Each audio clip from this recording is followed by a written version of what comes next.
उर्दू के कुछ लफ्ज़ इतने एक जैसे साउंड करते हैं ना कि कभी कभी कन्फ्यूजन हो जाती है, और कभी कभी तो ऐसी कन्फ्यूजन होती है जिसको माफ़ नहीं किया जाना चाहिए मगर कर देना चाहिए, क्योंकि उससे गलती तो हुई है ना, मुझसे हुई थी वो बताती हूँ। लेकिन ये 3 लफ्ज़ कौन से हैं? एक तो महरम, दूसरा महरूम और तीसरा मरहूम। हैं, ऐसा लगता है ना तीनों कजिन्स हैं, लेकिन नहीं है।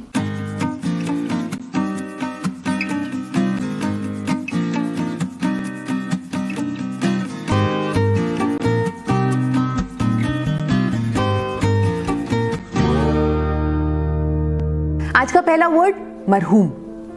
मरहूम कहते हैं उसके लिए जो इस दुनिया से चला जाता है। तो मेरे मरहूम दादाजी या मेरे मरहूम दादी जी, नाना जी।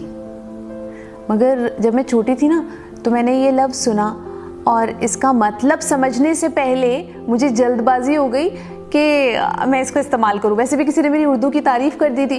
तो स्कूल में क्या हुआ कि मैंने होमवर्क नहीं किया था अपने हिंदी का, तो जब मेरी कॉपी चेक करने के लिए मैम ने मुझे बुलाया तो उन्होंने बोला, क्यों नहीं किया तुमने होमवर्क? तो मुझे लगा कि मरहूम का मतलब होगा बीमार, तो मैंने बोल दिया ऐसे बहाना लगा के, मेरे अब्बू ना मरहूम हो गए थे। तो उन्होंने बोला अच्छा अच्छा, उन्हें नहीं समझ में आया होगा। मैं घर आई, मैंने अब्बू को बताया आज मैंने क्या बहाना लगाया, मैंने होमवर्क नहीं किया था। तो जब मैंने अब्बू को बताया कि मैंने बोला उनसे कि अब्बू ना मरहूम, तो अब्बू ने बोला बेटा जीते जी मत मारो मुझे प्लीज़, क्योंकि मरहूम का मतलब होता है वो जो गुजर गया हो, जो इस दुनिया से चला जाए। तो हाँ, मतलब खुदा अब्बू की ज़िंदगी खूब लंबी करे लेकिन ये गलती मुझसे हुई थी, आप मत कीजिएगा। मरहूम deceased, the one who has died. महरूम, महरूम का क्या मतलब होता है? महरूम वंचित रह जाना, डिप्राइव्ड रह जाना, जो ना मिल सके। कभी कभी हम कुछ लोगों को देखते हैं जो खुशियों से महरूम हैं, डिप्राइव्ड हैं, उन्हें नहीं मिल पाई। या फिर कभी कभी कोई प्यार से महरूम रह जाता है, कभी कभी कोई खुशी से महरूम रह जाता है। तो या फिर महरूम फिरना, महरूम हम होप को भी कह सकते हैं, एक्सपेक्टेशन को भी कह सकते हैं। तो महरूम फिरना, होपलेस रहना। और जब तक इन लफ्ज़ों को शेर में ना फिट करें ना, मज़ा नहीं आता। सो महरूम, इस लफ्ज़ को असद भोपाली के एक शेर में मैंने पाया। क्या खूबसूरत शेर है। हालात ने किसी से जुदा कर दिया मुझे, सर्कमस्टांसेस, हालात ने किसी से जुदा कर दिया मुझे, अब जिंदगी से जिंदगी महरूम हो गई। तो वो किसी जिसका जिक्र था वही तो जिंदगी थी।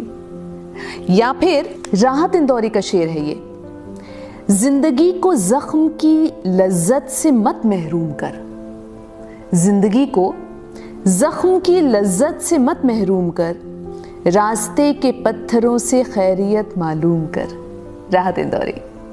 और आज का तीसरा लफ्ज़ है महरम। महरम कहते हैं स्पाउस को, हस्बैंड, या फिर वो जो कि बहुत क्लोज़ है, मेरा कोई बहुत क्लोज़ दोस्त जिससे मैं सारी चीज़ें शेयर करती हूँ, जाना पहचाना महरम। या फिर एक ज़माने में कहते थे कि औरतों की महफिल में ना महरम नहीं जाएंगे, यानी कि जिनके साथ जान पहचान नहीं वो नहीं जाएंगे, सिर्फ महरम जाएंगे। तो जानने वाला, समझने वाला, अपनों में, या फिर ज्ञानी, उसको भी महरम कह सकते हैं। अब महरम पे शेर क्या पढ़ूं? इतने सारे सीरियल्स हैं और उसमें बड़ा जिक्र होता है। आप मेरे सामने नहीं आ सकते क्योंकि आप ना महरम हैं। सो महरम यानी कि हस्बैंड, या फिर कॉन्फिडेंट, या फिर दोस्त, या फिर जिसको हम जानते हैं, जिसमें हम जिसको ट्रस्ट करते हैं, जो औरतों की महफिल में जिसकी एंट्री अलाउड होती है।